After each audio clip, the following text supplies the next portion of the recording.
As of yesterday, in a recent trade, Red Reserve have officially traded away Josh in place of Unilad's Skrapz. As far as this trade is considered, some more details on it. Unilad ended up receiving Josh's contract along with 81,000 US dollars.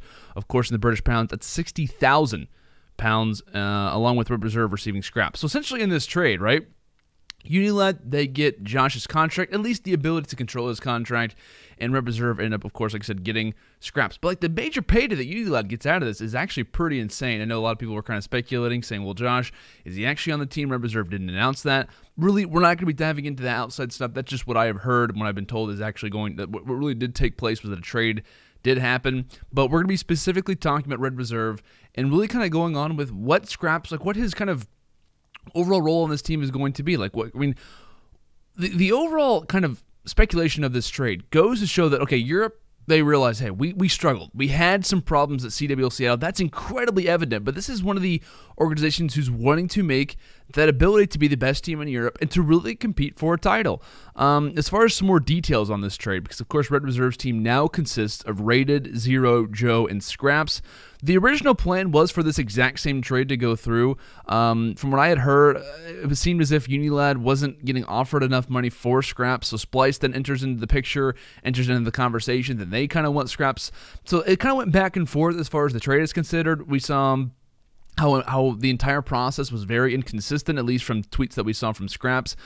It just goes to show how up and down the entire trade really was. However, though, it does end up taking place. Obviously, it does occur. But as far as the trade, right, Splice, you talk about Red Reserve, both teams at the top of their game in past absolutely needed to trade after CWL. They at least need to change. Of course, Splice is, neither here nor there. They released Tommy. We'll see what they do kind of moving forward and whether or not Unilad is involved with those trades and whatnot. But as far as CWL Seattle, right, the most recent tournament, the reason why these trades are occurring, the reason why RosterMania in Europe is in full force. Not one European team, there's 4 total, not one European team made it out of the group stage of CWL Seattle. Collective numbers from all 4 European teams at CWL Seattle: 32-51 in overall map count, 8-15 in overall series count. That's not the greatest numbers if you're in Europe's shoes, right? They won a title last year in Infinite Warfare. That's one of the biggest moments in European Call of Duty history, probably the biggest moment in European Call of Duty history is when Splice ended up taking that title. And it's a matter of like, okay, moving into boots on the ground. How is the European scene going to do? Everyone's looking up. Everything's looking fantastic. And granted, we've seen Europe have some great moments, but it's the matter of consistency that's obviously taking place. And along with this trade, to kind of go on it more, discussing more about Red Reserve, a lot of question was really brought around whether or not Josh should be replaced. Because, of course, going back to Seattle doesn't really have that bad of an event, essentially, for Red Reserve. And a lot of people were questioning, should it be Joe? The inconsistency that he can provide toward a team is absolutely evident. When the team is doing well, he's at the top of his game. When he's not playing well, the team obviously falters, and they don't see a whole lot of success.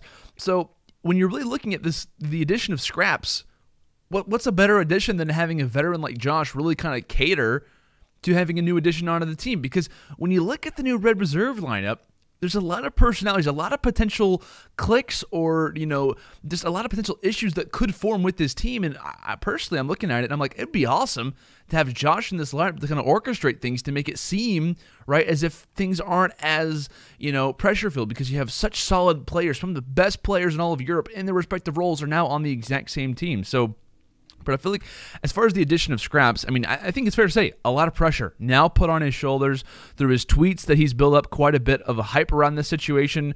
He's been showing clips of himself in-game with the PPSH hitting some pretty high, or pretty, it's fair to say, next level shots. I mean, it just really, he's kind of hyping up his overall play, which you wouldn't, right? Very solid player, one of the best in Europe without question, based on his overall play up so far, throughout this season. But this is his first opportunity on a very high-level squad that has the ability to really compete for a title. We, of course, talked about Skrapz' previous career in Black Ops 3. He was a part of the Rampage Tempo squad, of course, in Europe. They were making some real noise to make it out of Stage 1 relegation. They end up not qualifying. However, he later joins alongside of Epsilon to close out the year. They don't see a whole lot of success, but Skrapz definitely makes his case known for being a up-and-coming talent, definitely one of the more talented European players to really showcase himself in Black Ops 3. Like I said, heading into Infinite Warfare, he joins alongside of Tommy and his twin brother Wiskin on Fnatic. They overall have some good moments throughout the year, but it's really Wiskin who grabs the spotlight quite a bit. Skrapz would have moments from time to time. Of course, Fnatic sticks all the way throughout Infinite Warfare. Right? They have some good times. I mean, they were kind of considered to be a top 3, top 4, depending on what the year escape was, how they were playing. And it really wasn't Skrapz who was in the spotlight a lot of the time. Like I said, it was Wiskin. It was Tommy's overall play. Could Sonny B really, kind of play up to his potential? Skrapz was always kind of the consistent man, but he was never, for the most part around that season, the high-level player. So coming into World War II, you could honestly argue, okay, Skrapz, he's probably going to be a pretty good player heading into World War II. But I don't think anyone had really imagined the possibilities, the future that this guy could have on his career heading into a title like this, especially for boots on the ground when he really made his case over the last 2 years. But like kind of going back to it, I really think that losing Josh could, I think losing Josh could really take away from this team as far as not having a solidified leader, which is really what you want to have when you grab a high-level player like Skrapz. I think there could really be some internal issues if instant success probably isn't found, but they have a very stacked team. This, to me, is the EU version of Rise Nation, right? You talk about the roles in particular. One of the best ARs in all of Europe, rated. As far as Rise Nations, in North American terms, that's Slasher. Top flex player, going to be Zero from Red Reserve. In turn, from Rise Nation, you have Gunless. A top-level SMG, right? You obviously just recently add Skrapz. You could argue Looney or TJ depending on the day, right, from Rise Nation. And all 3 of those guys have such, large personalities. I just feel like this team is going to have some struggles. As far as the end game is considered, if they don't immediately have success, I think as far as this team internally is how this team will decide whether or not they're going to thrive or whether or not they're just going to be a subpar top European team. They have some runs at top-level tournaments or they kind of fold. And it obviously took a very huge breaking point for Rise Nation at Seedable Seattle to make their way all the way from losers round 2 to close out the tournament.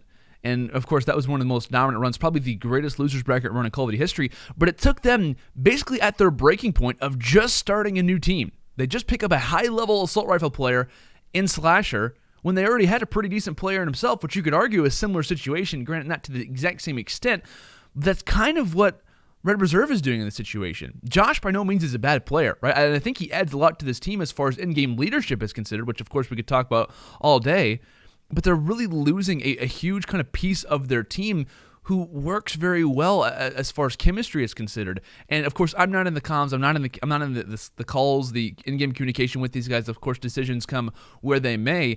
But there was a huge force back from Josh. He didn't want to leave this team. There were some moments where I was hearing throughout the trade he was not interested in wanting to leave whatsoever. He didn't want to sign the contract. He didn't want to sign himself over to another org. He wanted to stay with Red. But really quickly, we talk about Skrapz, right? As a player, he gets added to this team, of course, in place of Josh, like we mentioned. Overall, his KD throughout the entire year has been phenomenal.